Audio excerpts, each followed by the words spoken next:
इकबाल हुसैन और आप देख रहे हैं इकबाल पॉडकास्ट। आज बड़े खास मेहमान हैं हमारे साथ, जिन्होंने जो पाकिस्तान एयरफोर्स ज्वाइन की और फाइटर पायलट बने और एक लंबा अरसा जो है वो एयरफोर्स के साथ गुजारा और उसके बाद PIA में अपनी खिदमत अंजाम दी। तो हमारे साथ हैं हादी रिजवी साहब।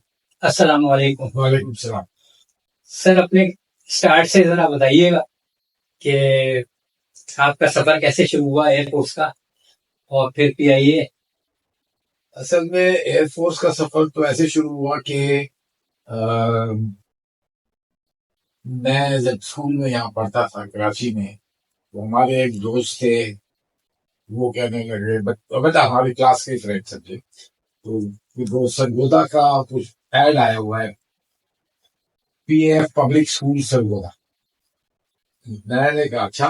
तो खैर उनके वालिद साहब ने मेरी हेल्प की और उन्हें घर के भेज दिया, अपने घर में नहीं बताया किसी को। जब उधर से लेटर आया कि अब आप आके इम्तिहान दे दें, तो फिर मेरे वाले साहब ने पूछा, तो मैंने बताया कि ये किया मैंने। अच्छा ठीक है, क्योंकि वो रोकते नहीं थे किसी चीज से। इम्तिहान दे दिया, वो हो गया, फिर वो मेडिकल वगैरह हुआ, जो कुछ भी था, हम सेलेक्ट भी हो गए और चले गए। तो जब मैं वहां पहुंचा तो मुझे अच्छा नहीं लगा, क्योंकि पहली दफा घर छोड़ के गया। मैं बड़ा होमसिक हो गया। जाना है, वापस जाना, वापस जाना, किस तरह जाना है? अगर जाएंगे तो हमारे साहब से कहेंगे पैसे तो इतने लोग ने खर्चे किए, तुम्हारे पास इतने पैसे नहीं होंगे। इसी चक उसमें चलते रहे। फिर दोस्त बन गए, वहां पे जो गेम शेम ये वो करते करते फिर ऐसा हो गया कि छुट्टियों पे जब आता था तो सोचता रहता था कि कब छुट्टी खत्म होगी तो वापस जाना है, इतना अच्छा लगने लगा। अब वहां से बोला, क्योंकि एयरफोर्स का बेस भी था करीबी, जहाज को उड़ते देखते, तो मेरे ख्याल में हर बड़ा छोटा जो है जहाज को देखता है तो खुश होता है कि। और उस एज में ये था कि मैं भी उड़ाऊं। तो वहीं से फिर एयरफोर्स ज्वाइन की। मेरा कोई घर वाला किसी भी स्टेज पे, घर वाला भी, मेरे बड़े भी, यानी चचा फूफी फूफा वगैरह, कोई किसी ने कभी किसी फोर्स को नहीं ज्वाइन किया था। वाले साहब डॉक्टर थे, हम खैर वहां चले गए, तो सिलेक्शन भी हो गई और फ्लाई भी शुरू कर दी। 65 में एयरफोर्स ज्वाइन की थी, 15 अगस्त, मुझे आज भी याद है, इसलिए कि जाने के कोई 10-15 दिन के बाद 65 की जंग शुरू हो गई। तो हमारी ट्रेनिंग भी रुक गई और मेरे उधर गार्ड ड्यूटीज वगैरह पे लगा दिया, टेलीफोन ड्यूटी पे, गार्ड ड्यूटी वगैरह। फिर बहरहाल जब जंग खत्म हुई, फिर कोर्स चलता रहा। 67 में मेरी ग्रेजुएशन हो गई, मैं पायलट बन गया, अफसर बन गया। तो इसका मतलब है 71 की वॉर आपने लड़ी है। 71 की वॉर में मैं फ्लाइट लेफ्टिनेंट था, मेरी 4.5 साल तकरीबन सर्विस थी। और मैं शोरकोट में पोस्टेड था। शोरकोट उस वक्त बेस नहीं था, मैं शोरकोट बस एक रनवे था। और हम वहां पे इधर उधर गेस्ट हाउस वगैरह में कहीं ठहरा लिया होता। वहीं से हम सारी ऑपरेशन की है, करीब से देखा। अक्रॉस द बॉर्डर भी थोड़े बहुत मिशन किए, लेकिन ज्यादातर मिशन जो होते थे वो अपनी प्रोटेक्शन के लिए इस एरिया में करते थे हम। मैं तो वापस सोचता हूँ, मुझे कभी कभी ऐसा लगता है कि शायद ये ऐसी दिखावे वाली है, सच्ची बात। ओके, मुझे क्योंकि हम जो करना चाहते थे वो करने ही लिया है। मेरा खैर वो जंग भी तो दिन चली। उसके बाद बंगाल अलग हो गया, बांग्लादेश बन गया। और मेरे बड़े दोस्त थे जो साथ सरगोदा में भी पढ़े थे और उसके बाद एयरफोर्स में भी थे। और सच्ची बात यह है कि वो मेरे आज भी दोस्त थे, उनमें कोई खराबी नहीं थी, वो खुद भी थे। परसों MM आलम वगैरह ये मेरी परसों बात हो रही थी, बल्कि उनके जो सरगोदियन साथ पढ़े थे हमारे, 98 में उन्होंने एक वहां पे गेट टुगेदर किया था सरगोदा के पुराने बॉयज को बुलाया था हर जगह से, क्योंकि अब तो हर जगह है, कोई अमेरिका में है, कोई कनाडा में है, कोई कहीं है, तो सब पहुंच गए बांग्लादेश। तो मैंने अपने इस दोस्त को फोन किया था, ये मेरे हाउस का रूममेट था। मैंने कहा मैं आऊंगा, बेगम के साथ आ रहा हूँ, फला दिन पहुंच रहा हूँ, तो जिस जगह तुम लोग ये कर रहे हो तो उससे मैं करीब में कोई होटल शोटल है जरूर कर देना मुझे। अच्छा, उस बंदे ने हमें एयरपोर्ट से उठाया और सीधे अपने घर ले गया, कहता कोई होटल होटल नहीं है, यहीं ठहरो। तो मेरी दोस्ती आज भी है, सच्ची बात है, और वाकई है, और वो अच्छे लोग थे, ऐसी कोई बुरी बात नहीं है। बल्कि मैं तो कभी कभी जब हिस्ट्री देखता हूँ तो मैं कहता हूँ कि यार अगर बंगाल साथ ना आता तो शायद पाकिस्तान बनने नहीं देखते। इतना बड़ा खिता जब साथ आया बिल्कुल। तो फिर वो गोरे को समझ नहीं आई कि क्या करते हैं। और करारदाद पाकिस्तान अगर हम सही तरह से पढ़ाए तो जिन्होंने पास की थी लाहौर में, तो क्या नाम था उनका, खैर उनका तखल्लुस था शेर बंगाल, उनका तखल्लुस ही था शेर बंगाल।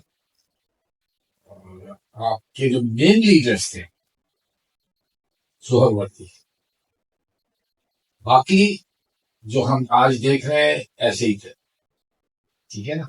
क्योंकि मैंने सब बहुत स्टडी किया कायदे, और मैं बल्कि उनके ऊपर पहले भी लिखा है, उनके ऊपर पूरी मैंने शायरी लिखी है, पूरी पोएम उनकी लाइफ हिस्ट्री पे भी लिखी है। लेकिन अब जो मैं लिख रहा हूँ वो मैं सोच रहा हूँ कि किसी तरीके से मैं ये बच्चों के कोर्स में डाल, और उसके शुरू में मैंने एक बात लिखी है, मैंने पूरी दुनिया को एक चैलेंज दिया है, आपको भी है, जिसको भी पूछ रहे ये चैलेंज है मेरा, पूरी दुनिया को, find me one leader from any part of the world, from any period of history, starting from Adam, बहुत बड़ा चैलेंज है, one leader who did not live like the people he led, who did not dress up like the people he led, who did not eat or drink like the people he led, who did not even speak the language of the people he led and the people followed. एक leader ढूंढ के दिखा। एक साहब कहते हैं जी prophets could have spoken any language.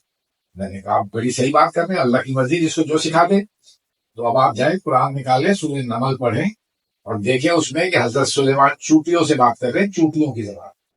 जिन साहब अंग्रेजी बोल रहे हैं, बंदे ताली बजा रहे हैं, अगला पूछता है तुम्हें समझ आ रही क्या कह रहा है, कहते जो मर्जी कह रहा है हमारे भले के लिए कह रहा है। ये कहीं ऐसा लीडर मिलेगा आपको? ये हमारे बच्चों को बताते हैं कोई नहीं, सच्ची बता रहा हूँ।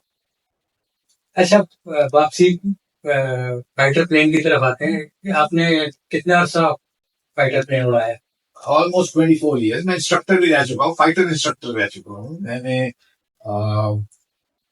उस वक्त के सारे जहाज उड़ाए थे, यानी वॉर में मैं F-86 पे था, और वॉर के फौरन बाद हम ईरान भेजा गया था। ईरान में हमने F-5 पे ट्रेनिंग की थी, जो मिराज उस वक्त तो बड़ा मिराज का जब मिराज आया तो फिर मिराज को बहुत उड़ाया, और मिराज पे मैं इंस्ट्रक्टर भी था, और मिराज को मैंने अबू धाबी पे बहुत उड़ाया, 3.5 साल जो वहां रहा उनको सिखाते रहे हम मिराज को, अरबियों को सिखाते रहे। हमने सारी दुनिया को फ्लाइंग सिखाई है यार। आज हम खुद सीखने की कोशिश कर रहे हैं, पागल हुए हैं। मुझे समझ नहीं आती। आप पीआई को देखो, कहीं कोई और एयरलाइन नहीं थी सिवाय पीआई के। बिल्कुल। लेकिन अब वो सारी दुनिया में एयरलाइन हमने बना के दी है। कितनी इमारात वाली जो है, बहुत सारी। आप माल्टा खरीद जाए और आप कहें कि मैं पाकिस्तान से हूँ, वो आपके पैर चूम लेगा, क्योंकि उनकी एयर माल्टा जो सब बड़ी फेमस हो गई है, वो बनाई सिर्फ पाकिस्तानियों ने, तो अपने उनको सिखा। मुझे याद है कि पीआईए में जब प्रॉब्लम थी थोड़ी सी, तो हमने सिंगापुर से कहा था कि हमने आपके यहाँ अगर ट्रेनिंग के लिए आना है, तो उनका जवाब मुझे अभी भी याद है, जो आया था, मैंने पढ़ा था कि हम तो आपके पास ट्रेनिंग के लिए आते थे, आपको क्या मुसीबत हो गई जो आप हमारे पास भेज रहे ट्रेनिंग के लिए। हमने हर चीज का बेड़ा फर्क कर। बिल्कुल। तो अफसोस होता है, क्योंकि दुनिया में कोई ऐसी चीज नहीं जो हमारे पास नहीं, ये मैं बता दूंगा, कोई ऐसी चीज नहीं। एक साहब से मैंने कहा कि यार कम से कम 3 चीजें मैं आपको बताता हूँ, मैं मान ही नहीं सकता कि ये पाकिस्तान में कम है या नहीं है। कहने कौन सी? मैंने कहा पानी, बिजली और खाना। क्या बात है? मैं आपको समझा देता हूँ, आप मुझे बताओ कि मैं गलत क्या हूँ। तो भाई सबसे पहले देखते हैं पानी। मैं 3.5 साल अबू धाबी में था, अक्टूबर 1976 से मार्च 1980 तक के। ना बारिश होती थी, ना कोई दरिया था, ना कुछ था। उस वक्त उन्होंने डिसैलिनेशन प्लांट्स लगाए थे, समुद्र का पानी साफ करके देते थे। टैंकर तो दूर की बात है, मुझे याद नहीं कभी नलके में पानी का प्रेशर था। मेरे मुल्क में 5 दरिया, झीलें, नहरें, सब सॉइल वाटर, रेगुलर रेनफॉल, 700-800 मील का समुद्र, स्नो मेल्टिंग माउंटेन्स। मुझे कहते हैं पानी नहीं है, मैं कैसे मानूं यार? हो ही नहीं सकता कि नहीं है। दूसरी चीज मैंने कहा बिजली, एक पावर हाउस का सेमिनार अटेंड किया था लंदन में, और उनका सीईओ जो था वो कहता था कि हमारी तकरीबन 70 to 80% पूरे मुल्क की बिजली ऐसे बनती है, और वो बनाते हैं न्यूक्लियर पावर से, और न्यूक्लियर को पावर देते हैं वो कोयले से। जर्मनी की 60 to 70% बिजली जो है वो सोलर एनर्जी से बनाते हैं। हॉलैंड की 35 to 40% बिजली बनती है विंड मिल्स लगाए, उनके हवा उड़ी सकती है। अब पाकिस्तान आ जाए, आई एम न्यूक्लियर पावर, मेरे पास कोयले के जखायर इंग्लैंड से कहीं ज्यादा है। मेरे पास 365 दिन में से 340 दिन सूरज निकलता है। बिल्कुल, मेरे पास कम से कम ग्वादर से केटी बंदर तक के सारे साल हवा चलती है। अच्छे वक्तों में 4-5 डैम भी बन गए थे। मुझे कौन समझाएगा कि यहाँ बिजली नहीं होती, लोड शेडिंग होती है, फला होता है, ये होता है, वो होता है, नॉट पॉसिबल। तीसरी बात, खाना। हमें सारे ऊपर ये बताया गया है कि पाकिस्तान की इकोनॉमी बेस करती है एग्रीकल्चर पे, यही समझाते हैं। गोरा जब यहाँ था तो वो पंजाब को कहता था ब्रेड बास्केट ऑफ इंडिया, और पंजाब तकरीबन 60-70% हमारे पास है, अपने घर भी खाना लेके जाता। आज हम पढ़ते हैं अखबारों में कि हम बाहर से गेहूं मंगवा रहे हैं, हम बाहर से पता नहीं क्या मंगवा रहे हैं। भाई किस खुशी में मंगवा रहे हैं यार, ये तो सारे पूरे इंडिया को खाना देता था। प्रॉब्लम क्या है? ये 3 चीजें मैं मान ही नहीं सकता, जो मर्जी कोई कह दे कि ये बिजली, पानी और खाना हमारे पास खाना। फिर उसके अलावा बहुत सारी चीजें हैं। डेजर्ट आपके पास है, फॉरेस्ट आपके पास है, हाई माउंटेन्स आपके पास है, सोने के जखायर है, सारे कोबाल्ट है, कॉपर है, क्या नहीं है आपके पास यार, सिवाय दयानतदारी के सब कुछ है। बिल्कुल सही है। Seriously, this is not everything. इतना छोटा सा मुल्क है, हमको समझ ही नहीं आती, ना समझना चाहते हैं, हमें लूटना है। अब मैं किसी साहब से पूछा, मैंने कहा कलमा खाता है? कहते हाँ। मैंने कहा मुझे वो वाला ना सुनाना जो सब सुनाते हैं, मुझे वो कलमा बताओ जो सब करते हैं। वो क्या है? मैंने कहा वो है ला इलाहा इल्ला पैसा। सब ठीक जाते हैं यार, मुंह से बोलते हैं, रिस्क देने वाला ऊपर बैठा है, मांगते थोड़ी है। मुझे मुनाफे की डेफिनेशन बता दो, छीनना तो है नहीं। हम पढ़ते नहीं है, और पहली वही है। अगर आप कुरान को देखें, पहली वही क्या है, पढ़ो। ये तो नहीं कहा कि किसी और से पढ़वाओ। एक मौलवी, एक सियासतदान, और अब ये जो है बैठे हुए। हाजी साहब, ये बताइए कि एज ए फाइटर पायलट कोई ऐसा वाकया आपका जो आपको हमेशा याद रहा हो, और एक जो है, वैसे तो फाइटर पायलट वैसे बहुत ही खतरनाक फील्ड है ये, लेकिन कुछ वाकयात ऐसे होते हैं जो जहन पे नक्श हो जाते हैं। हाँ, लेकिन देखिए, fighter pilot is a thrilling job, और थ्रिल में फन बहुत है। थ्रिल में ठीक है, आपकी जान भी खतरे में हो सकती है, ठीक है ना, लेकिन उसमें मजा भी बहुत आता है। तो जैसे मैंने आपसे पहले भी एक दफा बताया था कि very near misses, very near misses, why am I alive, I don't know, you wanted me to stay alive, alive. Accidents भी हो चुके हैं, नियर मिसेस तो बहुत हुए हैं, स्पेशली जब आप, कभी कभी तो हम 4-4 जहाज एक साथ लड़ रहे होते हैं ना, चार एक तरफ, चार एक तरफ। आप सोचे कि इतने से एरिया में चारों के चारों लड़ रहे हैं, तो फिर उसमें कभी ऊपर से निकल गया जहाज, कभी नीचे से चला गया जहाज, बच गए, बस दैट्स ऑल। ये नहीं कि कभी नहीं हुआ है, लोगों के क्रैश हो चुके हैं, कोलाइडेड। अच्छा, आप अभी जिक्र कर रहे थे मालगला वाले इंसिडेंट का, हाँ, वो उसके बारे में आप क्या कहेंगे? हाँ, उसके बारे में बस यही है कि उसके पास जमीन से ऊपर तक की जगह कम थी, और उसने डाइव में डाल दिया था। अब वो एकदम से तो उठेगा नहीं जहाज, आपका बेशक उसका प्लान आप चेंज भी कर दें, ऐसा भी हो जाएगा तो भी नीचे जाता रहेगा, क्योंकि आप जब भाग रहे हो या गाड़ी चला रहे हो या कुछ भी कर रहे हो, तो रोकते रोकते भी टाइम लगता है। बिल्कुल ठीक है ना। तो अगर आप नीचे की तरफ जा रहे हैं और आपने खींचने की कोशिश की, तो वो नीचे जाता रहेगा कुछ से, before it starts to come back. अगर आपने उसको ज्यादा जगह जमीन से नहीं दी हुई है, चॉइस नहीं है। और मरगला में यही हुआ है, तो उसने देखा नहीं और उसने लाइफ में डाल दिया, इम्प्रेस करने के लिए। क्योंकि इम्प्रेस, एक तो फाइटर पायलट के दिमाग में ये भी होता है ना कि मैंने इम्प्रेस करना, हमने सबने पंगे लिए, ये बात नहीं है। मैं इधर मारीपुर में जब पोस्टेड था तो नॉर्थ नाजाबाद में मलिक साहब का घर था, तो उन्होंने डांटा था, भाई क्या करते हो, क्योंकि वो रास्ते में पड़ता था, घूम करके टाइम मार के घर के से निकल जाता था सिर्फ दिखाने के लिए। तो सबने पंगे तो लिए हैं यार, बच गए। और बगैर पंगे लिए हुए आप फाइटर पायलट बन ही नहीं सकते, इसमें लेना जरूरी है, इस part of the flying thing. अच्छा, कमर्शियल जो उसमें जहाज है उसकी तो सिस्टम दूसरा ही है ना, टोटली डिफरेंट है। मसलन best way I can say इसके उस्ताद हमें फाइटर में कहते थे कि अभी जहाज को और हिलाना है, तुमने कब हिलाया, और उस्ताद हमें एयरलाइन फ्लाइंग में कहते थे या पैसेंजर पीछे से शोर मचाते हैं, जहाज बहुत हिल रहा था, जितनी मर्जी कोशिश करे थोड़ा बहुत अगर हिलेगा। अब ये हिलने का भी मैं आपको एक बात बता देता हूँ, ये कहानी सही, ये एक यहाँ पे बुक क्लब था, तो उसमें मेरी बारी जब आई थी किसी टॉपिक को कवर करने की, तो मैंने कहा था 9/11 कवर कर। सारी दुनिया वो मशहूर है कि भाई 4 जहाज उड़े और ये किया और वो किया और बिल्डिंग गिर गई, पता नहीं क्या कुछ। तो मैंने कहा अच्छा, आप लोग सब पढ़े लिखे लोग थे वहां पे, मैंने कहा आप ये बताइए कि आप में से कोई ऐसा सोचता है कि ये 4 जहाज अलग 4 प्लान से इत्तेफाक से एक ही दिन हो गए, ये चारों किसी एक प्लान का हिस्सा, ये चारों एक ही प्लान का हिस्सा होगा। अच्छा ठीक है, तो अगर मैं आपको कह दूं कि एक जहाज जो उन्होंने बताया है वो हो ही नहीं सकता, वो मैटर हुआ, ये भूल जाए कि जो उड़ाने वाले थे उनको उड़ाना भी नहीं आता था, ठीक है, वो भूल जाए, ये हो ही नहीं सकता था।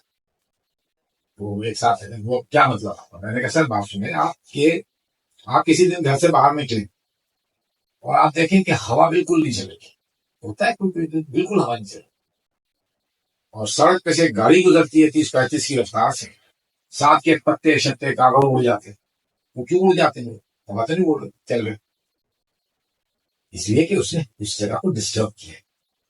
अब जब जहाज उड़ता है तो जहाज की स्पीड तो कहीं ज्यादा है, तो चारों तरफ जो जहाज है वो हवा को डिस्टर्ब कर रहे हैं। आप में से आई एम श्योर आप लोग दुनिया ट्रैवल की है, आपने ये नोट शायद किया हो कि जितना बड़ा जहाज उतनी स्मूथ लैंडिंग होती है, बिल्कुल है ना। छोटा जहाज आपको पता लगता है टच किया, जहाज बड़ा जो होता है ना उसका कभी कभी पता भी नहीं लगता कि टच कर,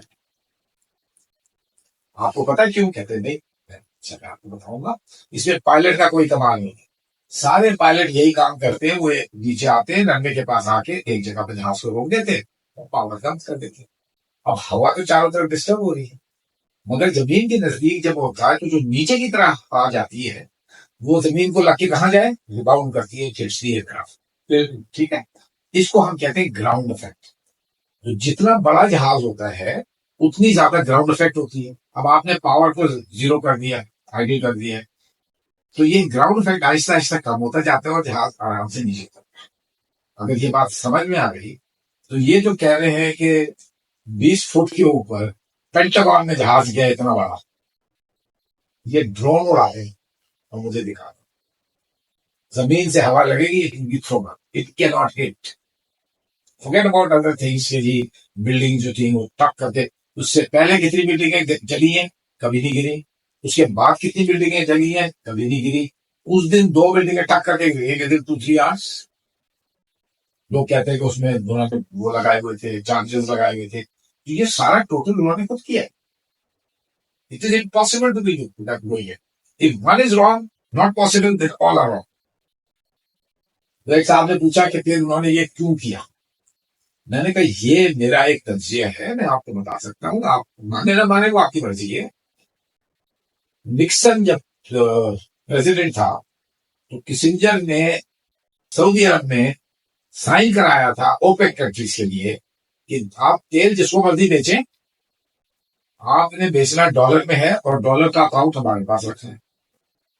जिस तरह से वो ईरान के डॉलर के अकाउंट को फ्रीज कर दिया था उन्होंने जब ईरान के खिलाफ हुआ था, तो ताकि उनके पास कंट्रोल रहे। ये जो 19 आदमियों के उन्होंने नाम लिए हैं जो पायलट्स बन के उसमें थे, हाईजैकर्स, इनमें 16 सऊदी अरब के थे, शायद 1 या 2 फलस्तीनी थे और कोई और था, कोई इराकी नहीं था, कोई अफगानी नहीं था। ठीक है, अटैक कहाँ किया? पहला अटैक इराक में किया। इराक का क्या बात, था ही नहीं उनका कोई बंदा, राइट। इसलिए कि इराक वो पहला कंट्री था जिसने अपना तेल यूरोप को बेचा है, यूरो में।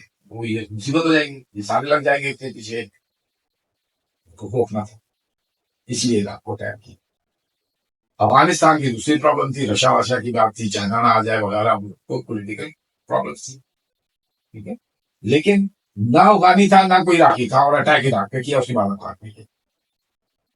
अच्छा, अभी आपसे गुफ्तगू हो रही थी तो आपने अपने जहाज क्रैश होने का जिक्र किया, वो वाकया अगर आपसे सुनना चाहें। अच्छा, देखिए मैं इंस्ट्रक्टर था रिसालपुर में, और मैं उस वक्त जो जिस जहाज पे इंस्ट्रक्टर था उसको आप डीएफटी म्यूजियम में भी देख सकते हैं, हावर्ड T6G उसका डेजिग्नेशन था।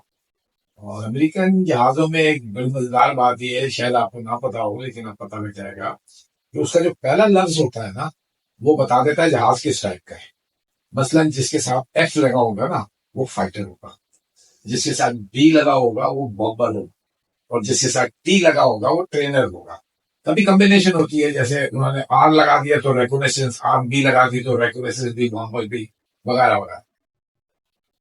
तो मैं T6G पे इंस्ट्रक्टर था, और T6G प्रोपेलर जहाज है जो बेसिकली टेल व्हीलर भी था, पुराने जहाज थे, ऐसे खड़ा होता था वो, आगे नजर नहीं आता था, हम टैक्सी भी ऐसे ऐसे करते थे कि सामने नजर आना चाहिए। ठीक है, वो उस पे जो प्रोपेलर पे जहाज होता है वो ज्यादातर जब आप पावर खोलते हैं और चलने लगते हैं तो वो भागता है एक तरफ, और लेफ्ट को ज्यादा भागता है।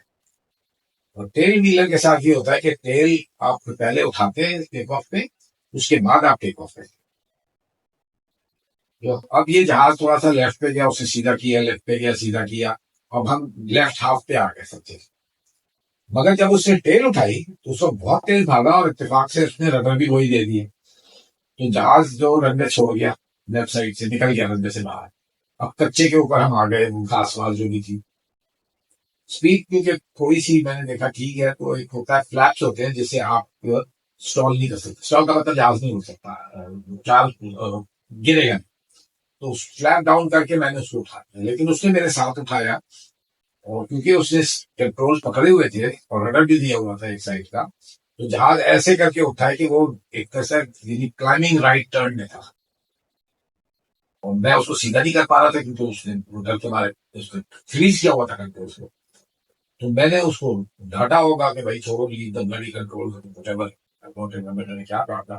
तो उसने जो छोड़ा तो बिल्कुल ऐसे ही जैसे कि आप किसी को खींच रहे हो और वो रस्सी छोड़ दे तो आप गिर जाओगे। तो उसी तरह से ऐसा हुआ कि जहाज, क्योंकि मैं कोशिश कर रहा था सीधा करने के लिए, तो वो राइट पे जो टर्न करते हुए ऊपर जा रहा था वो लेफ्ट पे ऊपर टर्न करके उल्टा हो गया, 60-70 फुट मैक्सिमम हो गया हमारे लंबे से ऊपर। अब जब क्योंकि इतनी तेजी से गया उस तरफ, तो डर के मारे उसने फिर पकड़ लिया, और अब जहाज हिले ना उससे, क्योंकि वो पेट्रोल बिल्कुल बैक जैम हो गई थी, जिसको हम फ्रीज कहते हैं ना, बंदा के थक जाता है, यूं करके बैठ जाता है, क्योंकि आप हिला नहीं सकते, उसकी ताकत बड़ी हो जाती है। तो वहां से फिर जहाज ने नीचे आना शुरू किया, 60-70 फुट से जो भी था करके। और मैं समझा कि अब तो हो गया खत्म, छुट्टी, आज आखिरी दिन हो गया, सारे जो मेरे जानने वाले थे मेरी आंखों के सामने से फिर गए। लेकिन नीचे आते हुए जहाज थोड़ा सा टेढ़ा हो गया, और मैंने देखा सब, लेफ्ट विंग लगा, फिर नोज लगी, फिर राइट विंग लगा, फिर टेल लगी होगी। और मैंने कहा कुछ चीज मुझे क्रश करेगी, मैं मरूंगा, मुझे आग लगेगी, जो भी है। ऐसा कुछ नहीं हुआ, और जहाज रुक गया, और सीधा कैनपी खोली, खुल गई, निकला बाहर तो सीधे जमीन पे, क्योंकि ना पहिए थे, ना आधा विंग्स थे, ना पीछे टेल थी, पर सिर्फ कॉकपिट बची थी। इतनी देर में खैर वो जो, क्योंकि रनवे के साथ ही हुआ था ये काम, तो गाड़ी भी आ गई, फिर हमने उस बच्चे को भी निकाला, वो भी अभी भी फ्रोजन बैठा था, उसको भी कुछ नहीं था, मुझे भी बिल्कुल खलास नहीं आई थी। कैसे हुआ मुझे आज तक नहीं पता, ये उसने बताना था, बच गया, तरह से कोई बात ही नहीं थी कि बच रही इसमें। अच्छा, अब एक, एक खास बात आपके हवाले से, वो ये कि आप शायरी भी करते हैं। शायरी के हवाले से जरा बताएं, कोई किताब वगैरह आपकी आई बाजार में? हाँ, मेरी एक किताब बाजार में आई थी, तो पता नहीं अब मिलती है या नहीं मिलती। और मेरी शायरी जो है ना, अनलाइक उर्दू शायरी, मैं इंग्लिश में करता हूँ। तो उर्दू शायरी में ज्यादातर जो है वो लव वगैरह के ऊपर होती है, माशूक के ऊपर होती है। मेरी शायरी जो है वो मोर ऑन ह्यूमैनिटी है, और इंसानियत कह लें, या इस तरह की बात है जो ह्यूमन वैल्यूज के बताता है। अगर आप चाहते हैं तो मैं, मेरी जो किताब एक आई है उसका नाम है स्पेस। स्पेस इसलिए है कि उसकी जो मेन पोएम है, उस किताब में तो 15 पोएम्स है टोटल, जो मेन और सबसे बड़ी पोएम है उसका टाइटल ही स्पेस है। और यहाँ स्पेस मुराद है आउटर स्पेस से नहीं, बल्कि जो आप जगह दें दूसरों को अपने दिल में, दिमाग में वगैरह, इससे। और इसी में मैंने एक छोटी सी पोएम शुरू में डाली है, ये बताने के लिए कि पोइट्री क्या होती है। और इससे मैं इंस्पायर हुआ था कुरान पढ़ के, कि कुरान मुझे तकरीबन शायरी लगता है ऑल द वे। और एक ये भी रसूलुल्लाह के खिलाफ वो था, ये शायर है, ठीक है ना। बहरहाल, तो मैंने जो वो छोटी पोएम लिखी थी उस पर मुझे अवार्ड भी मिला था इंटरनेशनल सोसाइटी ऑफ पोएट से। और उसका टाइटल भी पोइट्री है, जो कि मैं नहीं समझता कि किसी ने कोई ऐसी पोइट्री लिखी और उसको टाइटल दिया कि पोइट्री ये होती है। और वो लाइक जैसे मैंने कहा कुरान से इंस्पायर होके मैंने लिखी थी, तो वो मैं थोड़ी सी आपको सुना देता हूँ। थोड़ी सी है छोटी वो। God just by dint and will and lo there was the universe. इसका एक लाइन में ट्रांसलेशन मैं कहूंगा कुन फयकून। अल्लाह ने कहा हो जा और हो गई। तो अल्लाह ने कहा कि बन जा और पूरी कायनात बन गई। God just by dint and will and lo there was the universe. Therein, उसके अंदर, therein with tender love instilled the spirit of the verse, VERSE। ठीक है, उसके अंदर प्यार से अल्लाह मियां ने शायरी डाली, सिंक्रोनाइज्ड टू परफेक्शन। सब सिंक्रोनाइज्ड है, पूरी दुनिया सिंक्रोनाइज्ड है, बैलेंस्ड है। इसकी कशिश है, इसकी कशिश है, लेकिन रुके। Synchronized to perfection are the galaxies entire, millions of galaxies है, जो आजकल की दुनिया में लोग कहते हैं, जो टेलीस्कोप से synchronized to perfection are the galaxy's entire. A shift by just a fraction, अगर इधर उधर हो गया टकरा देगा, a shift by just a fraction will have consequences dire। एक मुसीबत टकराएंगे सारे planets। The sun, the moon, the seasons all, the heart that ticks inside, the ocean tides that rise and fall, to a rhythm they abide। एक rhythm बना हुआ ना, यानी summer है, फिर ऑटम है, फिर विंटर है, फिर स्प्रिंग है, एक रिदम में चलता है। आपकी सांसें एक रिदम में चलती है। The sun, the moon, the seasons all, the heart that ticks inside, the ocean tides that rise and fall, to a rhythm they abide। Rhythm is the food for soul, रूह की ग़िज़ा है। Rhythm is the food for soul, where all emotions meet, सारे मिल के आ जाते हैं। The senses, सारी senses आती हैं, mingle as a whole, मिल जाती हैं, to sound a single beat, dhap dhap dhap dhap, एक rhythm में चलती। So when I say in rhythm, तो अगर मैं rhythm में कोई बात करता हूँ, शायरी में कोई बात करता हूँ, so when I say in rhythm, words that stir a thought, कि सोच के आपको मतलब सोचने पे जो बातें दूर कर दे, words that stir a thought, joyous, खुशी वाला, joyous, witty, बताइए, joyous, witty, wise, अकलमंद, or grim, या sad, joyous। So when I say in rhythm, words that stir a thought, joyous, witty, wise, or grim, it's a poetry I write। शायरी बताता हूँ। इसी के साथ बहुत शुक्रिया हादी साहब का कि उन्होंने हमें वक्त दिया, और इंशाल्लाह फिर उनसे दोबारा के मालूमात लेंगे, और आज की मालूमात बहुत ज्यादा करामत होंगी हमारे लिए खास तौर पे। तो बहुत शुक्रिया जनाब हादी साहब। Sir welcome. मेरी तो ख्वाहिश यही है कि मैं खुद भी सीखूं और किसी को जो मैं सीख रहा हूँ, सोच रहा हूँ, दूसरों को भी बताऊं। अच्छे काम, बहुत शुक्रिया। बहुत शुक्रिया।